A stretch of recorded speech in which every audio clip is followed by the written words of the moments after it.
Hey, let me tell you right now, you are not there. You can't see water because we got a lot of it in Iowa right now, but that tropical paradise is a long ways away. Now, it may be in your life that there are moments when you really want to get away, like you want a vacation. And you're thinking to yourself, if I could just get to the beach, if I could just get to a cabin, if I could just get to this resort, if you could just get to, which I've never been able to say, but I've always wanted to say, if I could just get to that all-inclusive, I just think that would be perfect and I could have that. Now, I did talk to someone recently who just got back from an all-inclusive, and I asked them, I said, why are you so tired? And they go, well, we just got back from vacation. And sometimes it's kind of like that for us too. We just got back. And sometimes we fit everything into schedule. Sometimes it's harder, but I want to let you know there's one couple here that really fit this into their schedule.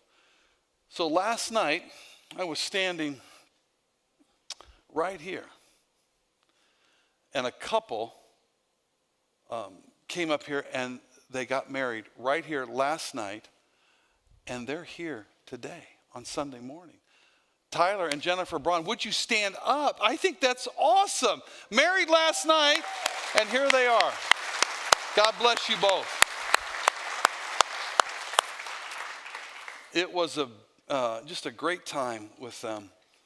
Thankful. As we look at vacations and rest and all the things that we need, we sometimes get so busy. In fact, the interesting thing about Americans is that the average American leaves almost a week of vacation on the table every year.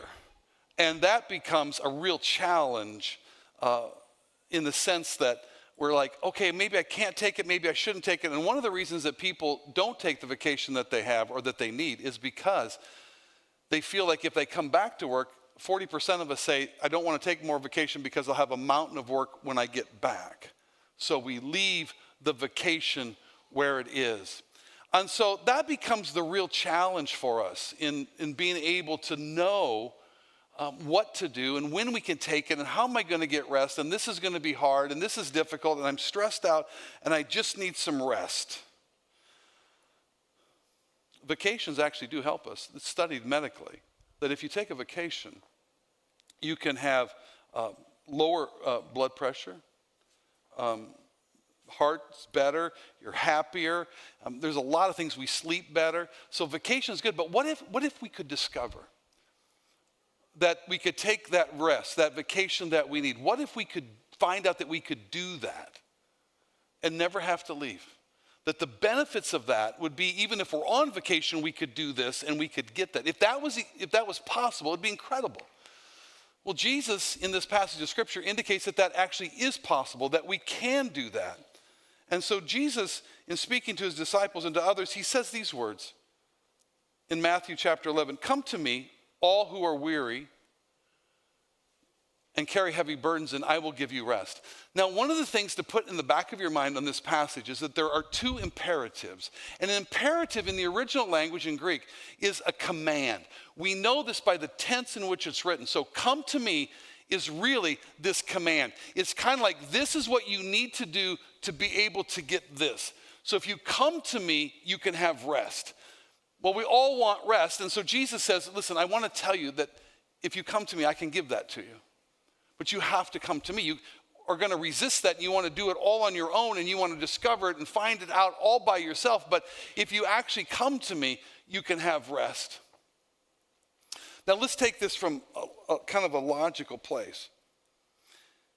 If we believe that God created this world, if we believe that God created us, if we believe those things, those basic foundational things that God, he's done all of that. If we believe the scripture is true, if we believe that God was born of the Virgin Mary, that in Jesus, that we believe that he suffered under Pontius Pilate, if we believe that he suffered and died and that he rose again on the third day, if we believe all of that, then this verse, which is a promise by him, we would have to take this in just the face value and say that this is the promise as well.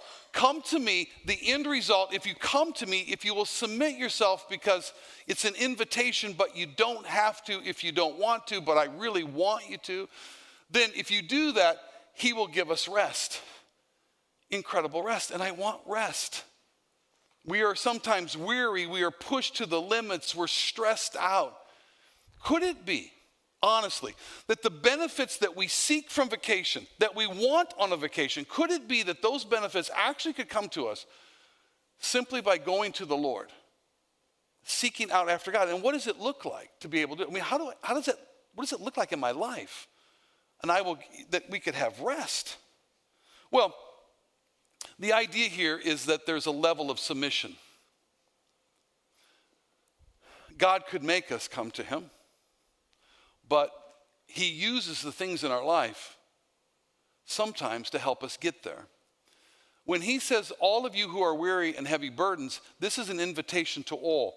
We all carry these kinds of things, and they keep us up at night, and they stress us out, and we can't solve all these things. They're bigger than what we can solve, and so we struggle, and we struggle to sleep, and it weighs on us.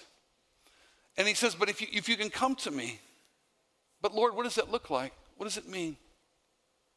I mean, I'm here in church today, but quite honestly, I'm sure I'll be stressed out. Come tonight or tomorrow morning, what does it really mean? How do I come to you? I'm here now. But in one sense, it is us individually, in the midst of our day, in the midst of our week, of coming to the Lord and seeking out after him and sharing with him. I remember one time I was in college and I was fairly stressed out. I don't remember if it was finals or something like this, because it was a long time ago. But I just remember I went on a kind of, you could say this, a kind of a prayer walk. I just was walking down, I was in downtown Des Moines, and I was walking at night, and I went on this thing, and all I did was focus on the Lord, and I left my dorm room, and I left walking, and I was kind of like a little bit overwhelmed. And the longer that I walked, and I prayed and sought after God, and just said, God, I'm here, and this is what's on my life, and I'm struggling. The longer that I did that, this is going to sound strange, I know, because it fits, but the lighter the pressure felt. It felt lighter. When I came back into this last really wooded area that would go back to the dorm room, as I came back in there, at this point, I was actually singing a chorus. And I was walking, and my hands were lifted up. And I remember I was almost to the dorm, and I lowered my hands down, and I was getting ready to go in the dorm, and I said, God, this has been so awesome. And I don't know how to say this, but if it was God in a sense, but this is what really the impression was to me. I'm here every night. In other words, you can come to me for this anytime. Anytime. It's an invitation that God gives to all of us, but we have to make that choice, because I want you to know the idea of coming to Christ is an invitation. But it's an invitation where it's submission. In other words, we cannot get the rest any other way. But if we submit that to Christ, if we submit that down, then the peace and all of this can come to us. The rest that we so desperately want, that we search after in every single type of way. We search on the internet if I can just find the peace. And here is this verse that says, come to me and I will give you that rest. I'll give that to you. When I was between my freshman and sophomore year, I was on the farm, and there was this dog that was he had been in a terrible situation, and probably not that many people would adopt him, but he looked perfect for me. He was a Doberman Pinscher. His name was Rex, and he weighed about 80 pounds or so. He was a big dog, great dog. But so fearful. And you don't picture a Doberman Pinscher as this fearful little dog, but it was like that. And I remember being in downtown Ames, and I had him on a leash, and we had to go across the street, and he just basically laid down in the street. I can't do it. Like, he was so freaked out, he could not do that. And I picked him up, and I carried him across the street. And there were other times when I had to carry him, and I never could ever take him off the leash, because if I did, I was certain that he would bolt. So I had to carry an 80-pound dog and with this leash around on a big farm, and to the different fields and things that I was doing, and if I was in hog facilities and stuff like this, and I wanted the dog just to come along with me and have a great time, like we could have a great time together. But I said after about 2 or 3 weeks, and I gave this dog great food. I was watering him, I was taking care of him, I was petting him all the time, I was doing everything that you should do, trying to build this, get this, trying to build a relationship with the dog so that he could trust me. Because I wanted him to really do well. Finally, after I gotten so tired of carrying a dog, how many people carry a dog around the farm? An 80-pound dog. So I finally went out in the side yard, and I was going to say, Rex, this is the moment of your life. You have to make a choice. Not like he could answer me, but I said, this is your choice. I'm going to take this leash off. Now you can run, never come back. I'll try to get you to a shelter or somewhere else. But we can't function like this. And so I unclipped the leash from the collar. And he knew it. He could feel that weight, that little bit of weight, that he could feel that it was gone. And he bolted. Like, I don't want to have anything to do with you. And he ran at full speed. That dog was fast. And he ran a big circle in the side yard because there were trees that kind of lined it. And he made this big circle, and he came around and he just stopped and looked at me like, we both know you have no chance of catching me. Which was true. And then he bolted around again. He did the same thing again. Full speed. Stops in the same spot. And I said these words. I said, Rex, come. And he looked at me, and he did this thing that if you've worked with dogs, if you've trained dogs, then you know this. He looked at me, and his head lowered just a little bit, maybe an inch, maybe a little bit more, but his head just lowered down. It was a sign it's a sign we all have to make, isn't it? It's a sign of submission. And Rex was standing right out there. He could have gone any way he wants, and he walked right up to me and sat right in front of me. From that moment to the last moment I was with Rex, he never once had a leash on. Those same streets, no problem. In fact, when I went to pick Leanne up for our first date, she got in the pickup truck. You know who was right in the middle? Because I wasn't going to be with anyone if he didn't approve. I mean, we did so much together. He was a brilliant dog. But there was this desire in my heart. Rex, I know your past has been a struggle. It's been difficult. I know you're scarred. I know you got a lot of baggage. But I just want you to know I care about you, and I will keep caring about you. Come on. Let's go. Trust me. He did. Absolutely brilliant dog. It's kind of like that for us. We can go at life the way we want to go and keep going and go hard and keep doing all those kinds of things that will try to relieve our stress and all this stuff. And here is God saying all the time is, come to me. I want to give you rest. Come. I know you're tired. I know you're carrying a lot of problems. I know you've got burdens. I know you have this stuff. But I made you to come to me, and I can take that from you. I can help you with that.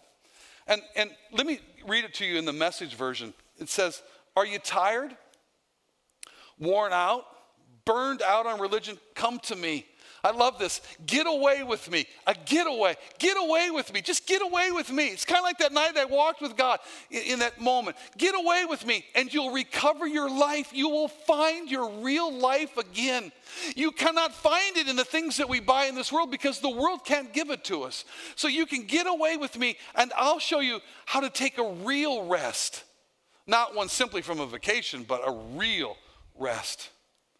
In 1 Peter it says, give all your worries and cares to God, for he cares about you. We all carry these, but what Jesus is saying by invitation is, you don't have to carry them alone. I'll be here, and I want to help you. Come to me. Maybe for you and for me, maybe it is just taking a little bit of a walk if we're able to take a walk and just reflect on God. Maybe it's just some time where we actually shut the TV off, put the magazines down just for a little bit, or our phone probably, put our phone down, and just focus on God and get a rest. Could it be that the benefits we so want from a vacation are actually waiting for us right where we are right now? If this verse is true, that's what it's saying. You look through the scripture, you look back through the scripture, and you find that, well, where is the word vacation? Where does it say that David took vacation? Moses took vacation. I'm sure there were ways that they did that, but we don't see that in that regard. But we do see this, that God created us, and in the week that we have, he put in the Sabbath, a day of rest, knowing that we have to rest. God knows that. God knows and designed our bodies to need sleep. And sometimes we get that sleep really messed up and interrupted because we just worry about so much stuff that we can't sleep. So my wife, and I want to show you, as you know, I have a very high level of compassion. I mean, I do, I want to, but sometimes with our spouse, it's not as good as it should be. So she said to me the other night, she said, she woke me up at 2:30. She goes, I can't sleep. Well, that makes two of us now. At 2:30 in the morning, I can't sleep. You know what? When she woke me up, I was in such a daze, I thought it was morning. So I'm getting up and then I go, it's 2:30. Why do you have to tell me that? I woke up and I can't sleep. I'm thinking about so many things. And in the incredible compassion and love, 43 years of marriage, I said these brilliant words, somewhat dazed at the moment. I said, well, stop thinking about it. Boy, that's brilliant, isn't it? That's a loving husband. And you know, she couldn't stop, but I was just so dazed. But you know what God is saying is that there are those moments, but you're going to have to come to me. And then let me give you this next part. Take my yoke upon you. That's the next verse. Take my yoke upon you and let me teach you, because I'm humble and gentle of heart. You will find, here it comes again, you'll find rest for your souls. Now remember this, just for a moment, we have that part where he says, come to me. And what I said was, that is imperative, which means it is a command. There are two of them here. The first one is, come to me. The second one, well, let's be honest. At first, it's not going to make a lot of sense. Take my yoke upon you. Both of them are commands.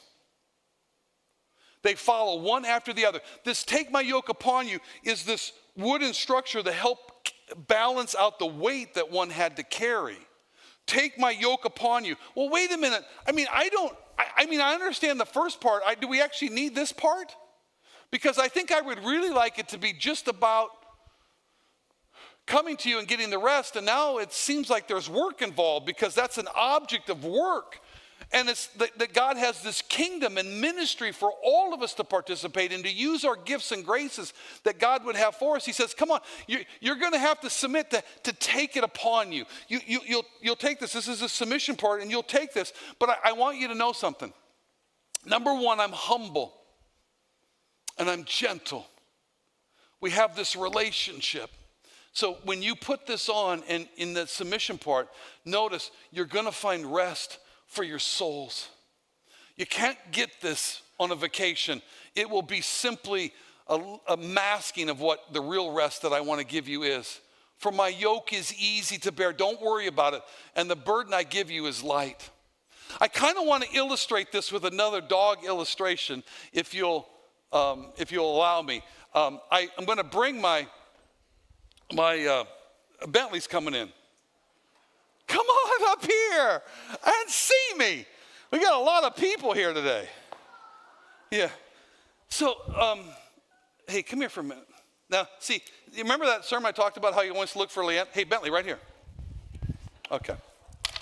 So, there's two things, but Bentley loves a ball. Sometime I wish I could show you This dog can actually play soccer. I know that's a big stretch in your mind. How can a dog play soccer? He actually can play soccer. And so we'll play for some time. But Bentley, hey, Bentley, right here. See, and she's eating this up. But you see, these things are kind of, you're going to like that. So just hold on to that, because, so here's the thing about it.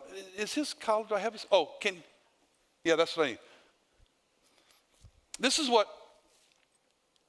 listen, let me get you set up here, Bentley. Come here. Let me pull this one off. So what I'm going to do, this is a training collar. It's an e-collar. Some people would call it a shock collar. But, Bentley,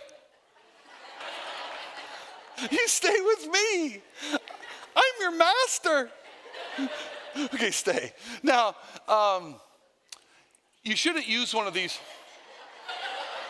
You should not use one of these if you don't know how to properly use one, because you can hurt a dog. You really need to know how to do this. It's really important. I'm going to turn this on. I never have to do anything with him. I can also give an impulse of just a vibration that he's learned is that. Now, I'm going to put this on. Now, if we were at home, I wish I could show you this. If we were at home and I pick this collar up, this is all I have to do. Bentley, sit. This is all I have to do. I just have to go. That's it. Not a word. And when I... Hey, Bentley. And when I do that, he jumps up on the couch and puts his head up at the top of the couch, and so I can put the collar on easy. Do you know why? This is kind of like this yoke. Bentley. Oh, can you drop. Stay. And so he knows that when that goes on, he wants that collar. He wants it. You know why? Because every time we put that on, it means that we're going out for a getaway, for an adventure. And he can hardly wait. In fact, Bentley gets so excited. He has a little bit of a condition some dogs can get when we go out for a full day of walking and hiking, and he'll get what they call limp tail. It's a true thing that happens, and he has to have like an aspirin or something to take the inflammation, but he can't he's wagged his tail so hard he can't wag it anymore. So it gets sore. And so then we give him a little dog aspirin, and then he gets better in a couple of days. But he loves this collar. You know why he loves that collar? Because he trusts me. He knows it's not an instrument of pain, of hurt. He's learned that I care for him and that I love him. Bentley, come here. Now, let's just do one thing and then we'll set it up. Bentley, heel. Oh, you're so good. Listen, that was almost perfect. That's so good. Okay, drop real quick. Okay, now listen, you have been, I'm going to be honest with you, you've been fantastic. So let's give you a few of these. Stay.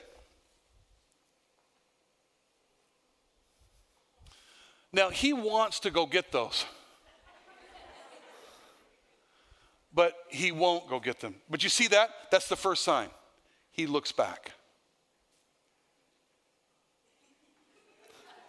Because he's waiting for just one word. I can say all kinds of words like, he's really great, he's doing all this kind of stuff, but he's waiting for one word. When he hears this word, he's going to go get those. But he trusts me. He trusts me to use this properly, and I can turn a flashlight on so I can see him at night. He trusts me. We've built that up. He can. Bentley. Okay. Yeah. And he'll eat all of those up.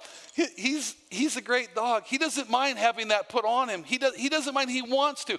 Wouldn't it be if the same thing that we were going out and beginning every one of our days, if we began in the same way? Hey, Bentley. There he is. Bentley, you go have a great time. Yeah, you give him. You can. No, your ball's down here. Your ball's down here. Right down here. You go. So. He doesn't mind it. He doesn't mind it because he trusts. It could be the same way for God. Notice it in the Message version. walk with me and work with me. Watch how I do it. Life. Learn the unforced rhythms of grace. I won't lay anything heavy or ill-fitting on you. It'll be just right. Keep company with me, and you'll learn to live freely and lightly. Now something's happening here. I hope you see this. Something's happening in the verse. Here is God saying to each one of us, come to me. Here is God saying, I want you to get away with me because I want to give you rest. Here is God saying, keep company with me. You know what I think God loves? He loves each of us. And what he loves is spending time with us when we focus on him and spending time with him. He loves it when we acknowledge that we need him and we're coming to him because we can't do it alone anymore. He loves it. It's the way we were designed. On Thanksgiving a number of years ago, our oldest son was in Chicago. And he had been married and they were living there. And, you know, like a lot of couples just starting out, they didn't have much of anything. And he had his old car. And he said, Dad, the car's not driving that well. And we were out at this shopping area, just me and him. We were way out. And he says, you want to drive it? And I'll drive the other car back. And I said, well, sure. And I drove it. And honestly, the worst car I've ever driven with brakes. Like there were hardly any brakes left. I pushed him one time down, and this is in Chicago. It's not a place you want brakes in Chicago. And the brakes went all the way to the floor, and it wasn't slowing the car down. Now that's not a good situation. So I grabbed kind of the brake arm there, and I started pulling up, which is the little brake pads on the rear, and I started to pull that up to stop. It's the only thing I could do. And I couldn't talk to Jordan. I just had to pull this car in front of a shopping center and then I would realize that he recognizes I'm not there and turn around, and he did, and then he saw me. He pulled in. I said, Jordan, we cannot drive this car. There are no brakes left. And so by the grace of God, right across, we just had to push a little ways with the car. We got in front of an auto parts store. Now growing up, Jordan had always helped me work on motorcycles. And even young age, whatever wrench, he wanted to learn all of what the wrenches' names were. And so he knew all of those kinds of things. And we'd worked on this. Now he had graduated from college, and he's married, and he's in Chicago, and busy job and busy life. And he hasn't really been home, you know, like what I mean, since he went off to college. He says, Dad, what are we going to do? I said, well, we could take it to a shop the next day. And we did. We called some shops that were in the area. And he said, man, that's a lot of money to fix brakes. I said, you know, we could do it together. Where, Dad? Where are we going to do it? Well, we'll do it right in the parking lot. Weather's not terrible, and we could do that. And so we can get the parts right there and walk out. And he says, well, I got no tools. I said, you know what? Guess what? Tomorrow is Black Friday. We got Black Friday. We couldn't do anything on Thanksgiving, but we got Black Friday. We went to, this will show you how long it goes, we went to Sears. And we bought some wrenches and some sockets and stuff like that. We got everything that we needed. And we said, this will be kind of your Christmas gift because you need tools anyways. And we went back out to the place when the store had opened back up on that Saturday, I think it was. And we got the parts and we started to work. In my mind, it was like we were transported back to our garage when he sat beside me and we worked on a motorcycle. Now, almost every year on Thanksgiving, we go to Chicago. And we always have a good time. But that was the best of times. And you would say, well, why? It seems to me like you had problems. It was difficult. It was a challenge. It was.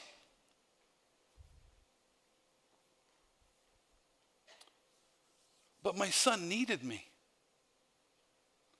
And I got to spend time with him. doing a project just like we had done years earlier on motorcycles and other cars. It was like I was taken back. I would do it all again to spend time with him.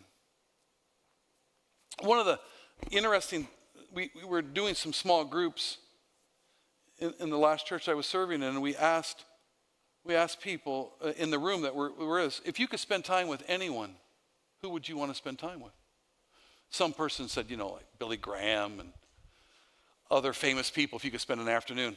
Got around to one gentleman, very, very successful businessman, who worked with his son.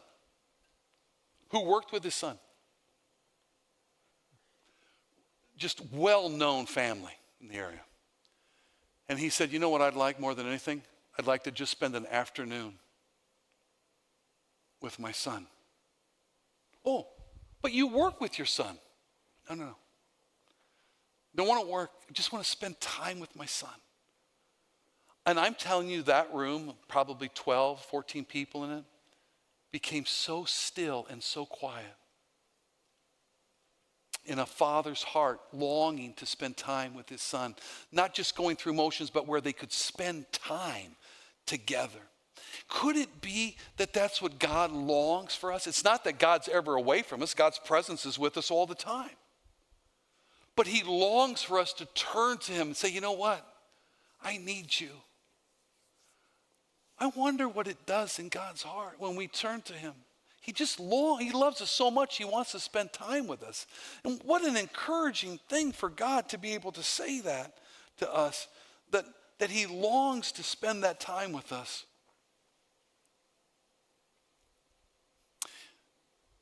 I told you a couple stories. And I want you to see the time that passed. I told you when I was in college and I walked and prayed. It was an incredible moment. I told you about years ago spending some time with my son. I still remember it. I still remember those moments like they just happened. I think the same thing is with God. That when we have those moments with God, when we spend that time with God, that it somehow becomes a part of us and we remember that, and God longs for it and he wants to bless us. So I'm not sure how it works for you. I don't know how to do this. It says, come to me. Maybe it's going to be a little bit different for all of us. Maybe it's going to be you putting on some Christian music and worshiping. Maybe it's in the morning, not, spending a little more time with God. Maybe it's in the car for you. Maybe it's what you're going to have to do. Because I found out, like what Pastor Mark does is such a helpful way for me too, is just to walk and pray. It just helps. Maybe you're like me and you say, oh yeah, but I pray or I try to come to God, but my mind drifts within a minute. Then try this. This is what I do. I talk just loud enough so I can hear myself. God, I thank you today for my family. I thank you for, for each one of them. I pray for my son Josiah, who's serving overseas. I pray for Hannah and their newborn baby and Brad. I pray for Jordan in Chicago. Protect him and keep him safe. They are so busy, God. Give them time. I don't have to pray loud. I can be by myself.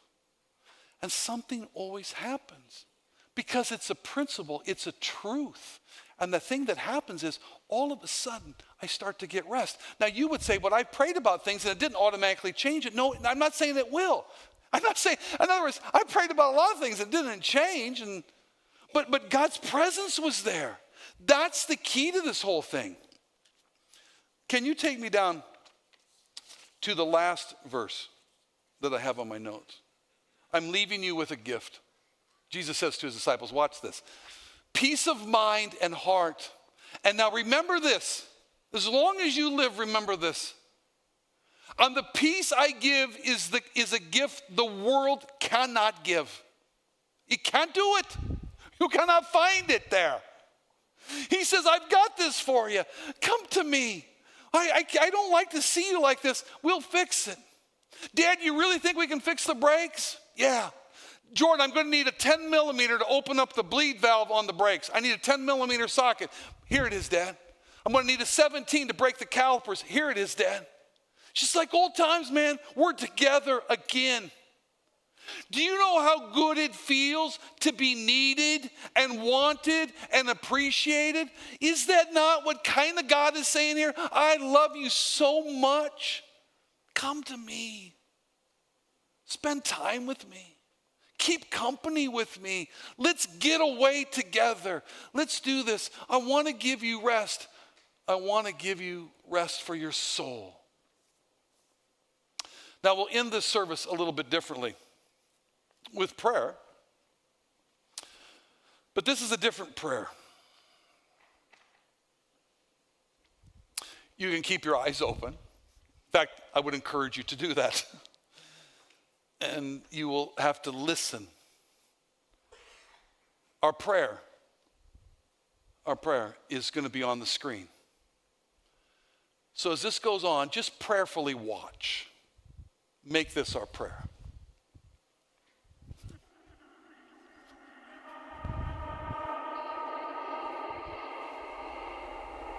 Lord, you invited all who are weary to come to you for rest. Today, I come to you for that rest. I bring you the heavy burden of work, the tasks that are incomplete, the plans I want to keep thinking through, and the deadlines that are quickly approaching. I'm tempted to believe that my worth is in my accomplishments. Remind me that I am a valued child of God based on the work of Christ. And I'm tempted to believe that my security is in my possessions. Remind me of the greater and truer inheritance that is kept in heaven for me. And on this day of rest, help me to slow down, calm my restless heart and anxious thoughts.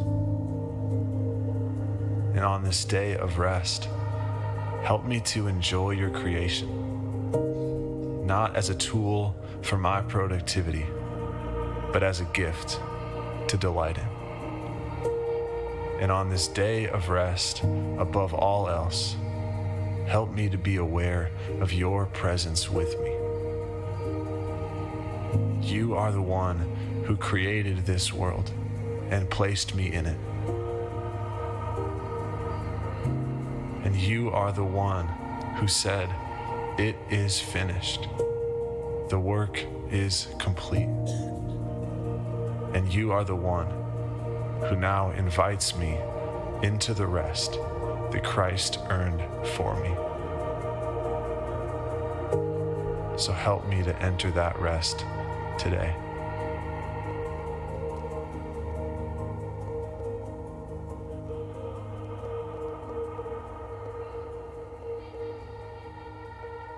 Prayer is a time for us to talk to God.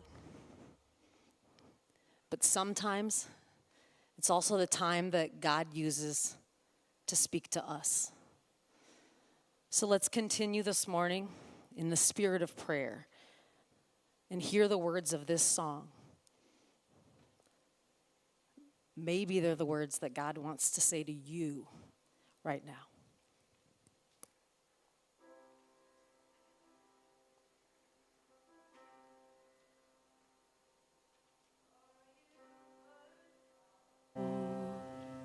On religious things are you worn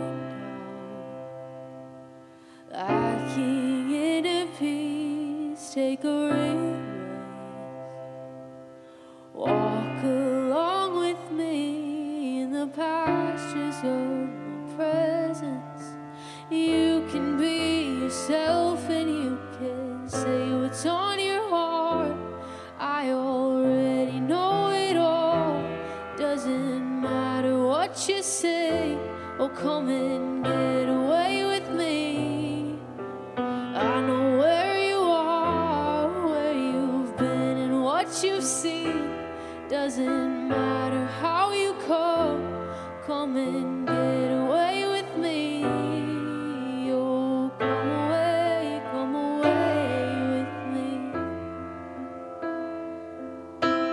Get away with me. Are you burdened from all the heavy days? It's not your job to shoulder all the way. Let me do it. Let me come and take the lies you've been believing in. The truth is that you have a place to say what's on your heart. I already know it all. Doesn't matter what you say. Oh, come and get away with me. Oh, I know where you are, where you've been and what you've seen. Doesn't matter how you come.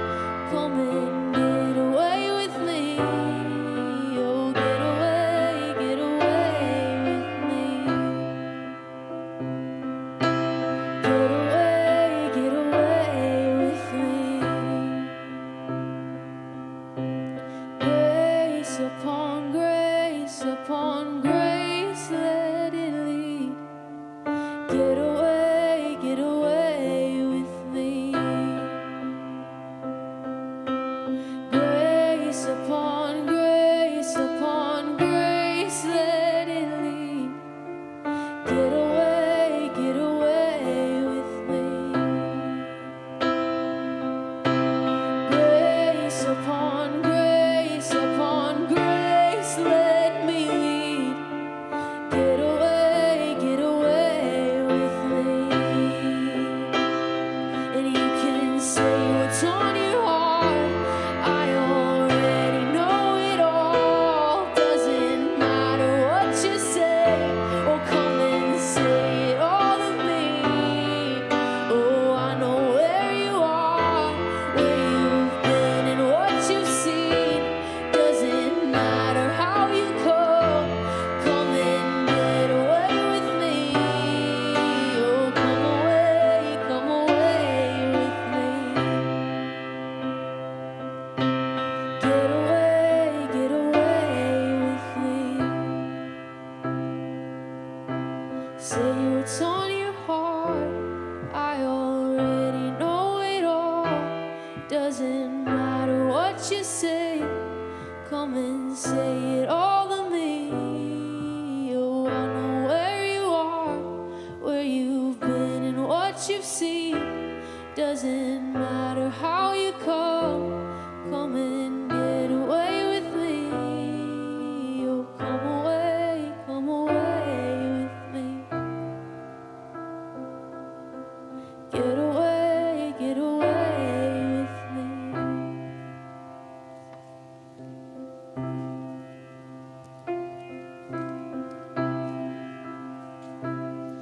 Some weeks you just need to hear a message, don't you? So this week, when the to-do list is too long and there's too much to do at work and there's so many emails and this kid needs to go here and this kid needs to go there, when there's all the stuff, aren't we really too busy not to pray? This week, when that feeling of, oh my goodness, takes over, give it to Him. Come to Him. Pray.